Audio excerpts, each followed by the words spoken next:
Hour two of the show. Glad to have you with us here today. Thanks for everybody who's been hanging out, watching live on the YouTube channels, whether it's Irish Breakdowns YouTube channel or the Sports Radio WSBT YouTube channel. And of course, all of our listeners on Sports Radio WSBT and the WSBT radio app. We're rocking and rolling along with Jesse Stiers. I'm Sean Stiers. It's rapid fire time. It's everyone's favorite time of the day. Jesse, Eli Raridan, Emil Wagner, Jordan Faison, Jeremiyah Love, Adon Schuler, and Leonard Moore were all in New York last week for Notre Dame's Media Blitz, whether it was the Today Show, Good Morning America, the ESPN shows. How many of those players do you think end up being captains for the Fighting Irish this season? There's literally only one I feel very confident about. Do you know who I'm going to say? And for the people listening on the radio and the people live on the YouTube show who aren't familiar with my game, I got all the captains right last year. Ooh, that's true. That's very true. You called him, didn't you? I did. I'll help you out. Emil Wagner is the one I feel most confident about. I think so as well. I think that, we've been talking about the fact that there is I want to make sure that I'm not muted here. I'm not, because someone just asked if they couldn't hear. We've been trying to figure out who the offensive lineman might be. Like, it feels like there's, would be an offensive lineman. And I think Emil Wagner makes perfect sense where he is. He's basically an upperclassman now. He was the guy who played the most last year. He comes into this, in an offensive line that was so inexperienced last year. And you look at the kind of guy that he is and the fact that he was on that trip to New York. I feel like he is number one on this list in terms of guys who would end up being a captain this season. You know who I would probably put right behind him, though, in terms of this list? And again, it's Raridan, Wagner, Faison, Love, Schuler, Leonard Moore. I don't think Leonard Moore would be, because he's only a sophomore, as great as he is, as a player.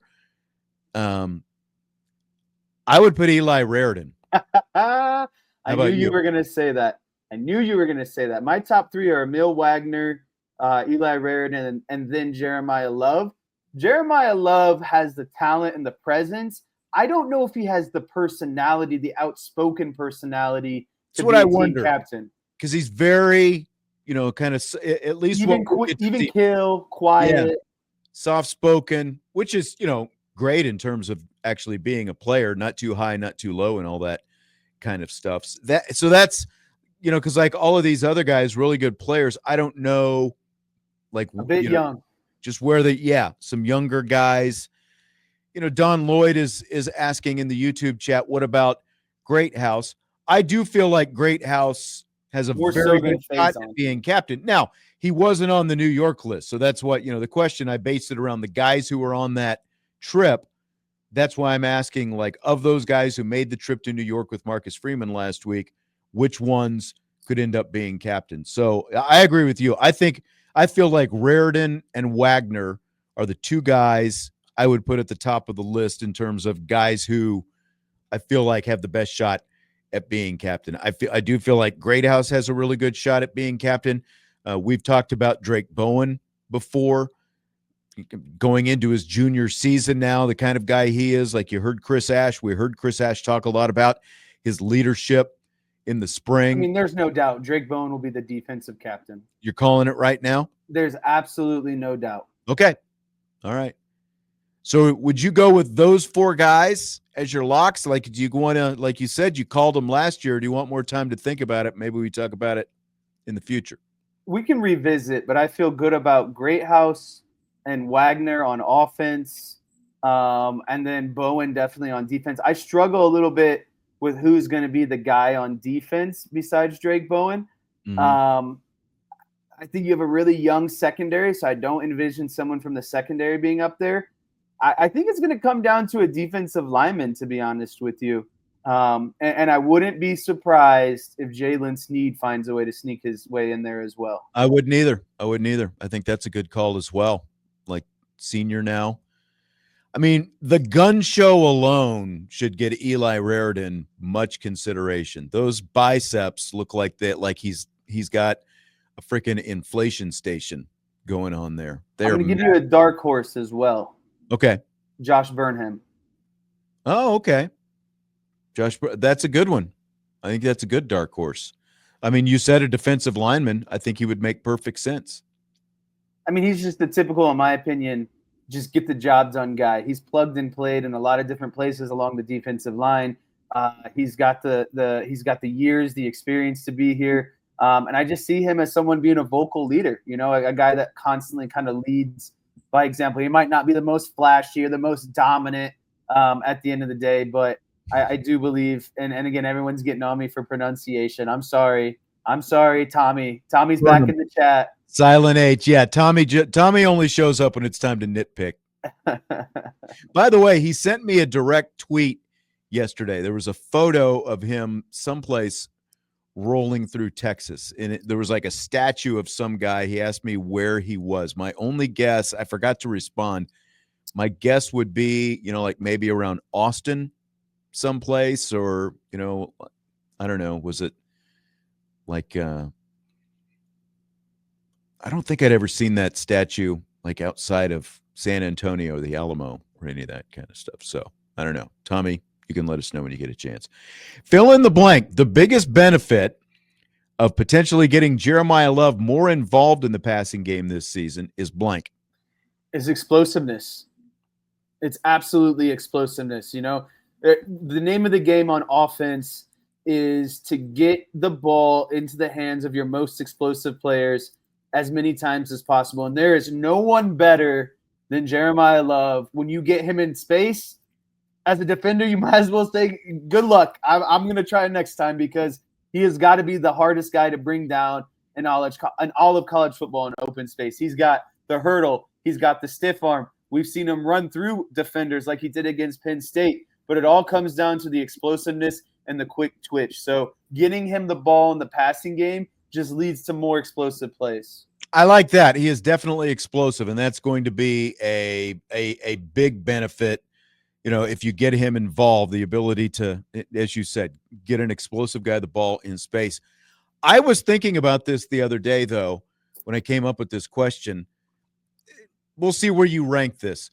You're going to have a young, inexperienced quarterback. And like we've been thinking about, okay, get the ball downfield, all that kind of stuff. Get the ball downfield.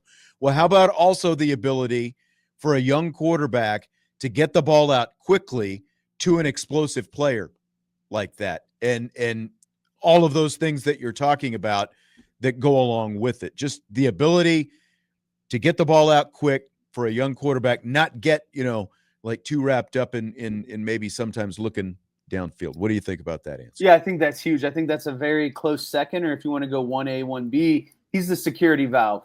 Yeah. And what Notre Dame coaching staff, Gina Gaduli, Marcus Freeman, and Mike Denbrock, I guarantee what they're going to reinforce into his mind is ball safety, right? So rather than forcing a pass downfield, oh, there's my Heisman running back down in the flats. Here you go. I'm just going to dump the ball down to you, and you can make a play out of this situation. So he is going to be – he's the most important player on the entire Notre Dame roster. And how he's used between running the ball, catching the ball, pass blocking, providing that sense of security for CJ Carr, he's all of the above. And we talked about him being not necessarily a captain because he's outspoken. I don't mind that. He's just so even-keeled. I don't think that there's anything that you can do to really get under Jeremiyah Love's skin just because of how good a football player he is. Correct. Archer 452 rides again in the YouTube chat, says, asks if we think Love will ever line up in the slot this I don't think he'll start I anticipate that happen. Yeah, but like he would line up in the slot. Right. Or he lines up in the slot and they motion him to the backfield. We saw him do it in the spring, so I'll be curious if they're still doing it this fall, because that is 2 springs in a row where they have worked him at wide receiver. And it still feels like with the depth of talent in that running back room, you need to find a way to get multiples of those guys on the field. And the easiest way to do that is to have Jadarian Price and Love both out there, with Love, as you said, whether it's motioning out of the backfield, going wherever, or just lining up in the Don't do this to me. Don't tease Jadarian Price and Jeremiyah Love 2-back sets. I know. Don't do that to me. Tease it all the time. By the way, the thing is, go ahead.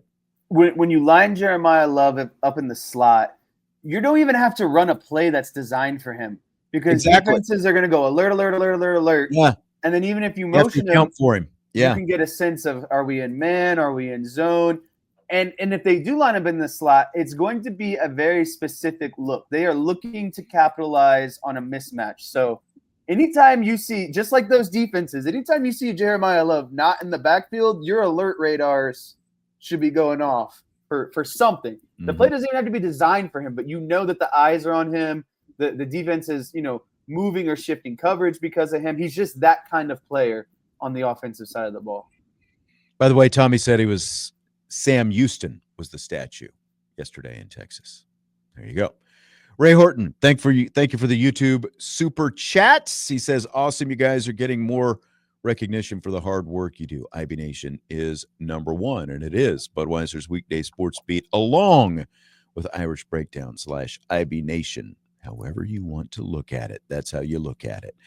So we found out speaking of Jeremiyah Love, found out an interesting tidbit on him during the trip to New York last week for Notre Dame. He was on College Football Live on ESPN, where his teammate Isaiah Dunn is doing an internship this summer, and they talked about a little project that Jay Love's working on. You've been balling on and off the field, especially with your comic book. I saw him checking it out.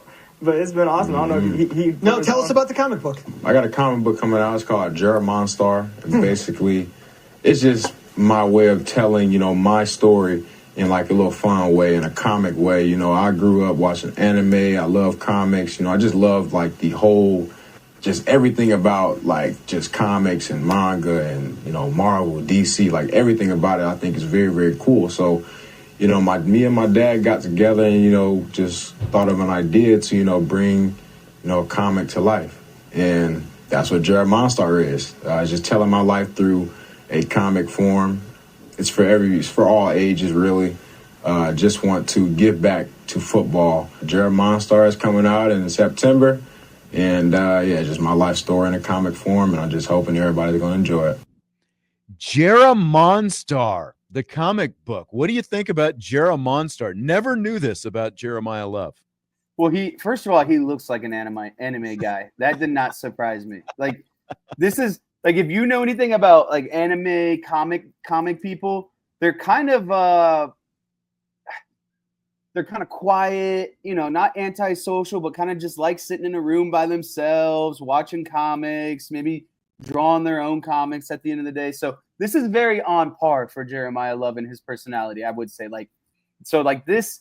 This doesn't surprise me a whole lot. When you lay it out like that, it does make a lot of sense when you think about his personality. That's what I mean. I'm going to have to ask some questions about this in terms of, when we get to talk to the running backs, in terms of like, is he actually doing the drawing, like the animation for this whole thing? Because they showed, kind of some clips, and he went to a comic book, I don't know if it was a convention, but some kind of comic book store or something like that while he was out there too. It sounds really cool.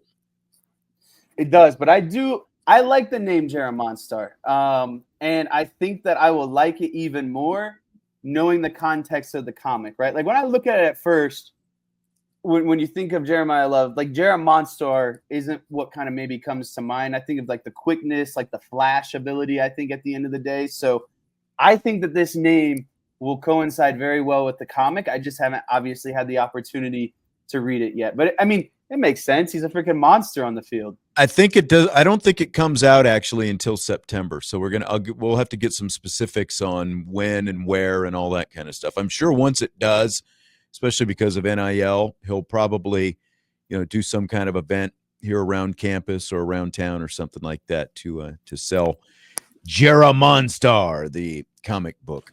as well. Very cool from Jeremiyah Love. Monstar coming your way. Let's hear from Paul Feinbaum. You know, sometimes it's like you hear, well, Paul Feinbaum's got something to say. Do you really want to hear what he had to say? In this case, I think that this might put a smile on a lot of different people's faces. He was on ESPN's Get Up, and he had this to say to Mike Greenberg about Penn State head coach James Franklin. Now, listen, I'm not one that likes to equivocate, but on January 20th, if I'm sitting here eating my words, Greeny, I will be the most shocked person on the face of the earth. James Franklin and Penn State will not win the national championship. It has nothing to do with the team. They're excellent. They're fantastic. It's the best team that he has had.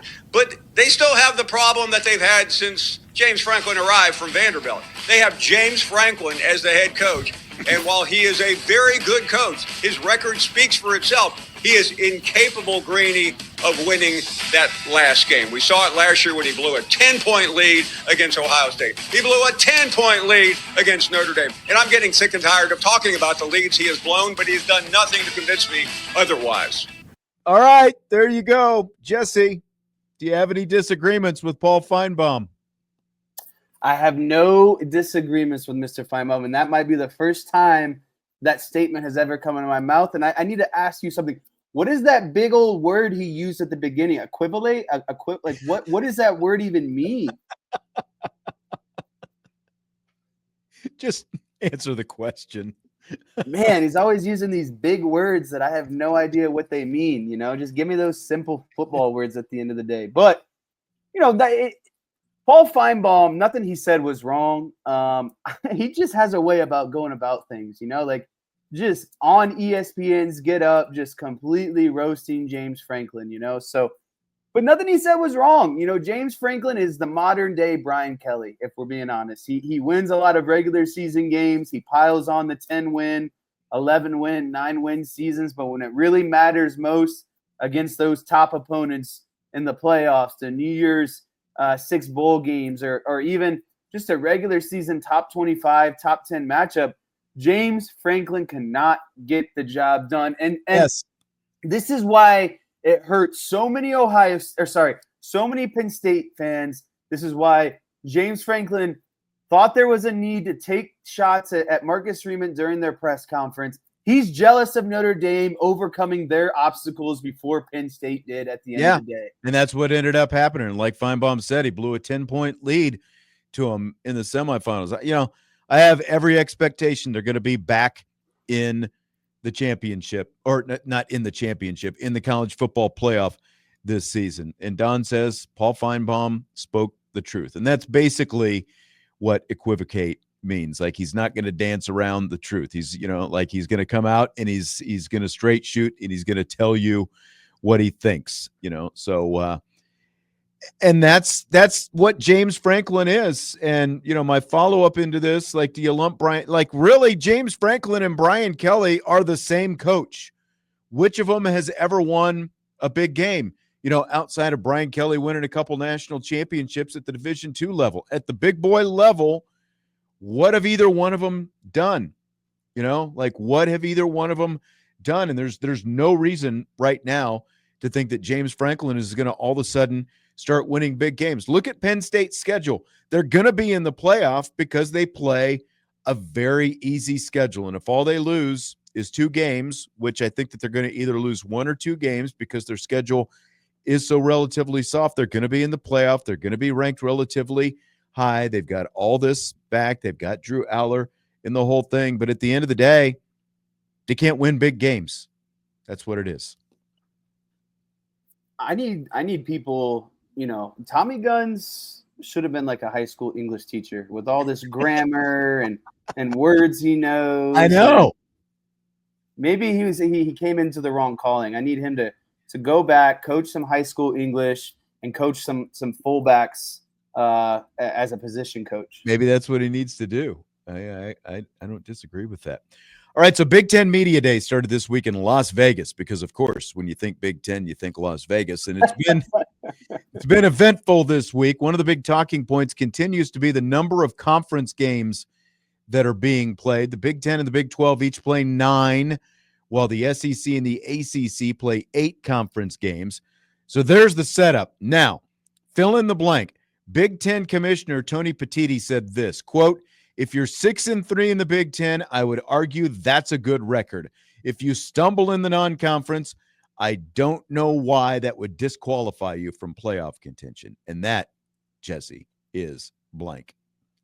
That's just a hot, steaming pile of crap at the end of the day, because the Big Ten is so much more top-heavy compared to the SEC, and I'm tired of the Big Ten thinking that they're all of a sudden big dogs and in the same playing field with the SEC. You're not, you know? And if you're the Big Ten and you're complaining about the 9 games compared to the 8, well, why don't you go back to your own commissioner and your own – like, they set that up. No one forced you to do that besides your own conference commissioner, you know? Right. And so if you want to be like the SEC, well, how about you get a little bit smarter and come up with, you know, a schedule that has 8 conference games and 4 non-conference games. So I don't think a 6-3 record in the Big Ten is super great. Like, is it good? Sure. But if you're the Michigans, if you're the Ohio States, if you're the Penn States, that's not a good record. But that's the thing, is there's only consistently 3, maybe 4 teams in the top of the Big Ten every year,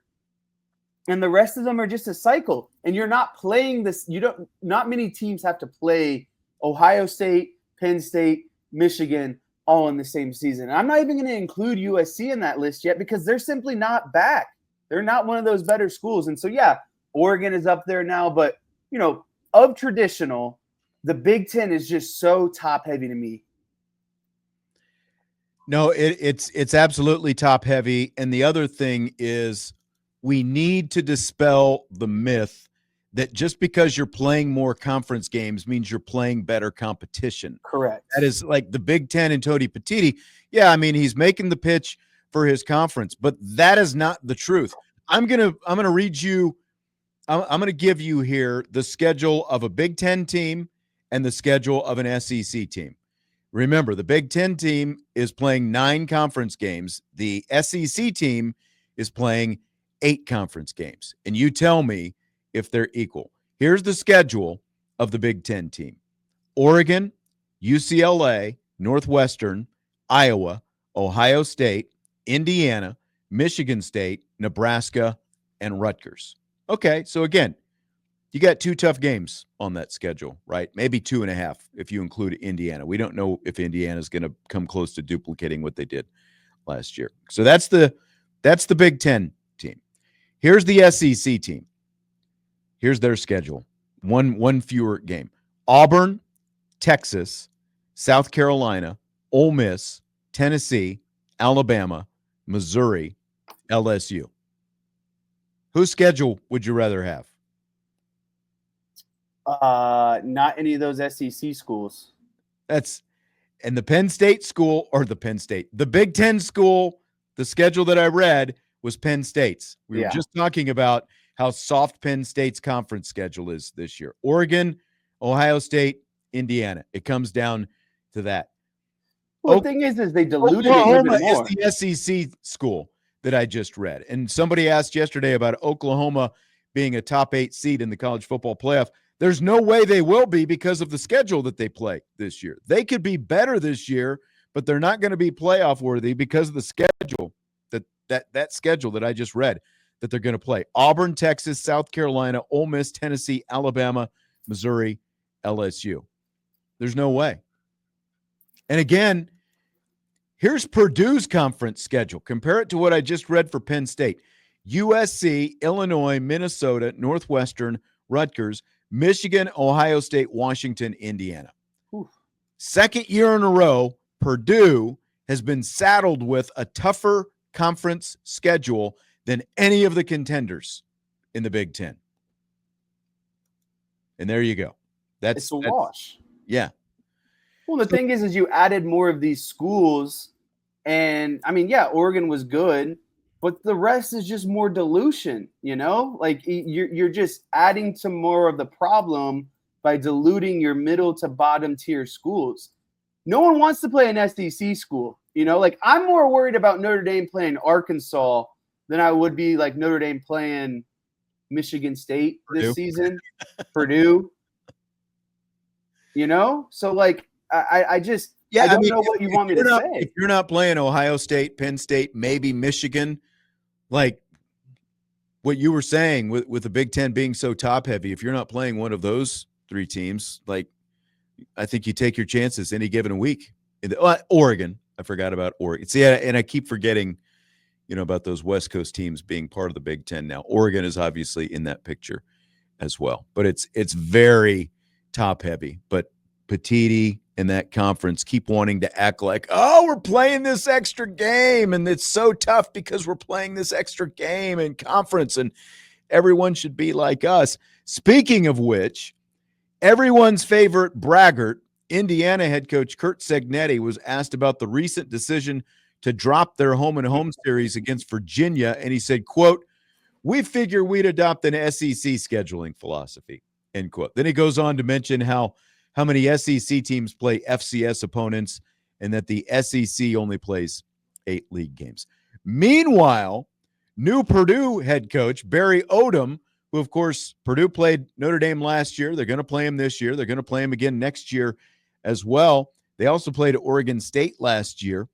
But Barry Odom from Purdue was asked about their scheduling philosophy, and he said, quote, "I could take the approach of one of the other schools in the state, cancel games and do some of those things, but the schedule is what it is," end quote. So my question, is Barry Odom the hero that we needed, Jesse? Is he the prince who was promised? He is the prince who was promised, because anyone who can stand up there and deflect those Curt Cignetti one-liners that he's so good at, I think deserves to be deemed the prince at the end of the day. But it's just typical Curt Cignetti, man. Let me get up here. Let me get on the big platform. Let me remind you that I'm Curt Cignetti, and then let me rip something right out of my lips that he knows is just going to stir the pot right up. All right, Curt, why don't you go down to the SEC then and take over for Brian Kelly and see how you fare in an SEC schedule, and not even that, but just the expectations. Like, he's at IU. Anything they do at IU is going to be seen as golden, right? Go down to LSU and have an 8-4 season and see how the boosters feel about you. It's just the pressure is different because the football is different. And that's the thing. Indiana could go 8-4 this year. And like by Indiana standards, they would have been throwing a party last year if they went 8-4, let alone made it to the playoff. I don't know what the reception will be this year if they go 8-4, but they should still be doing cartwheels in Bloomington because it's Indiana football. Now, do I think they'll end up 8-4? Probably not. But again, like they had to bring in a ton of guys from the portal last year to put that thing together and do what they did. Favorable schedule too. Yeah, it's a very favorable schedule. Like I just ripped through Purdue's schedule. And again, in the Big Ten, Purdue plays USC, Illinois, Michigan, Washington, Indiana, Minnesota, Rutgers. That is 3 teams that have been in the playoff in the last 2 years, as well as a team that many think, Illinois, could be a playoff team this year, as well as Minnesota, which should be pretty good this year. That's Purdue's schedule this season. Indiana plays Illinois, Iowa, Oregon, Penn State. Those are their 4 toughest non-conference games. So again, like they shouldn't be a 4-loss team, and they shouldn't even be a 3-loss team. But if they are a 3-loss team with that schedule, they're not getting into the playoff, going back to what Tony Petitti was saying. Oh, 100%. And like, if you're Curt Cignetti, what are you really saying by, we're not going to play Virginia, but we're going to play Jackson State or something? Like, you're really scared about Virginia? If you're this top dog after coming off the playoff, what's Virginia to you at the end of the day? Like, it should be another just game that you handle. You beat all these ranked teams last year. Like, why are you scared of Virginia? Like, he claims to have this "we'll play anybody, anywhere, anytime" attitude, but that's not the way they are. They dumbed down the schedule last year when he got the job. When they got rid of Louisville and they added Indiana State to the schedule. Now they're adding, Kennesaw State, and they've got Old Dominion on the schedule, and they're still playing Indiana State. So I just made up a team, by the way. A lot of people are giving me flack for I made up a team, an equivalent team. what did you say? I said Jackson State, but people are like, "Oh, do you not have Google?" I know that it's an equivalent team. You know, it's. I know it's not Jackson State, but I couldn't think off the top. It's an FCS level team. That's what he meant, like the Jackson States of the world. We'll end on this note. Terry Bollea, better known as Hulk Hogan, died today, 71. It has been a brutal week. Hulk Hogan, Ozzy Osbourne, Malcolm Jamal Warner from The Cosby Show, all passing away this week. The Hulk Hogan thing, apparently there was some talk about like his health was failing, and I saw that, his agent and some other people were trying to deny it. And obviously, you can't quite deny it. Apparently, he died of cardiac arrest.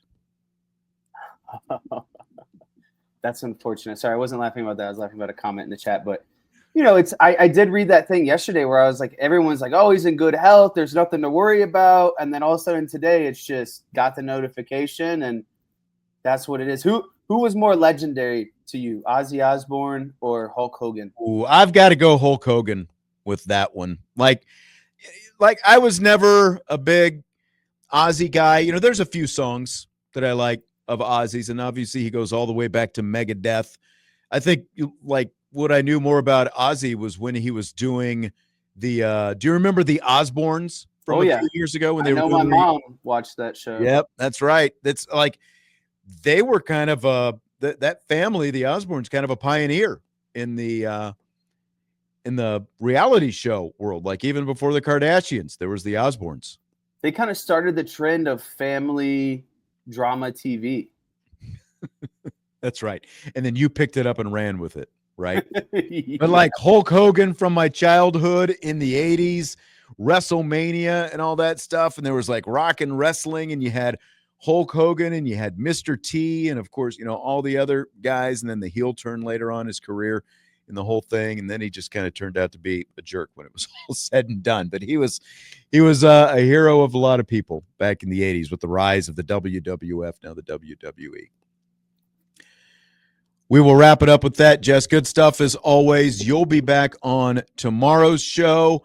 A couple new members of the show will be here tomorrow as well. That's right. Thunder Lips, baby. Thunder Lips, as Craig says from Rocky 3. We'll wrap it up with that. We've got South Bend Cubs baseball on the way. We'll talk to you tomorrow. Budweiser's Weekday Sports Beat with Irish Breakdown here on Sports Radio WSBT.